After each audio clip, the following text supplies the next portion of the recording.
மாணவர்களே வணக்கம். அதாவது அனைவருக்கும் வாழ்த்துக்கள்.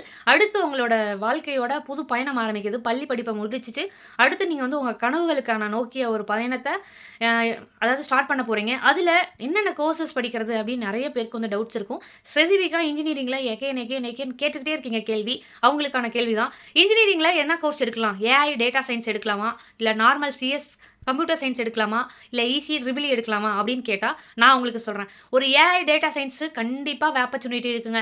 4 வருஷம், 5 வருஷத்துல அது பயங்கர பெரிய ஒரு வேலை வாய்ப்புகள உருவாக்க போது, உருவாக்கிட்டு இருக்கு. அப்படி எல்லாமே நெறைய பேர் சொல்லிட்டாங்க. அத தாண்டி நான் ஒரு விஷயம் சொல்றேங்க. இது என்னோட பாயிண்ட் ஆஃப் வியூ, என்னோட அனாலிட்டிக் அப்படின்னு கூட வச்சுக்கலாம். ஏஐ டேட்டா சயன்ஸ் அப்படிங்கிற ஒரு விஷயத்த நம்ம யார் வேணாலும் படிக்கலாம். இப்ப பயாலஜி குரூப்ப வந்து +2ல எடுத்தா என்ன வேலைக்கு வேணாலும் போலாம்.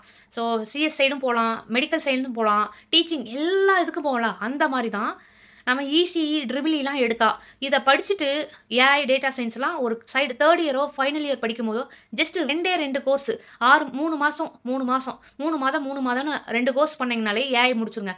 ஒரு 6 மாசம் கோர்ஸ் பண்ணீங்கன்னா, நீங்க ECE, triple E, CSC with எது வேணாலும் ஏஐ டேட்டா சயன்ஸ் வச்சுக்கலாம். அப்படிங்கும்போது உங்களோட ப்ரொஃபைல் வந்து நல்லாருக்கும். எல்லாரும் பயப்பட தேவையில்ல. ஏன்னா உங்களுக்கு வந்து உங்களோட கோர்ல வந்து வேலை வாய்ப்புகள் இருக்கும். உங்களோட ஆப்பர்ச்சுனிட்டி பிக் பண்ற ஆப்பர்ச்சுனிட்டி நெறைய இருக்கும். இப்ப ஏஐ டேட்டா சயன்ஸ்னா ஒரே ஒரு வழி தான் இருக்கு. நீங்க அதுக்குள்ள போகணும். ஆனா இதே இசிஇயோ, சிஎஸ்சியோ, ட்ரிபிள் இ எடுத்தீங்கன்னா, இப்ப ட்ரிபிள் இக்குலாம் கோர் இருக்கு. ஸோ கோர்ல வேலைக்கு போலாம். எலக்ட்ரானிக் இவி டிவைசஸ், இவி வெஹிக்கிள்ஸ்லாம் வருது. அப்ப எலக்ட்ரானிக்ஸ் அண்ட் கம்யூனிகேஷன்ஸ்ல நெறையா 5G, 6Gன்னு போய்க்கிட்டே இருக்கு. அதுல கோர்ல அவ்வளோ ஆப்பர்ச்சுனிட்டி இருக்கு.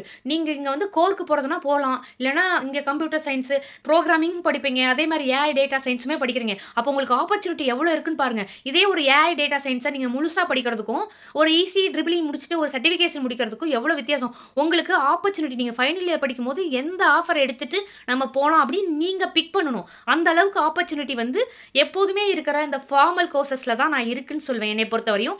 நான் ஏஐ டேட்டா சயன்ஸ் படிக்காதீங்கன்னு சொல்லல.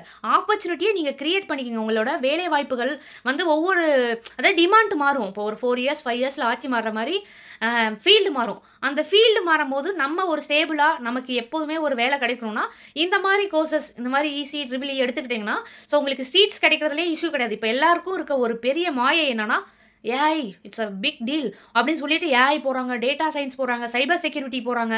இது மாரி கோர்ஸா இருக்குங்க. அதாவது ஒரு கோர்ஸ நம்பி போகாதீங்கன்னு நான் சொல்றேன்.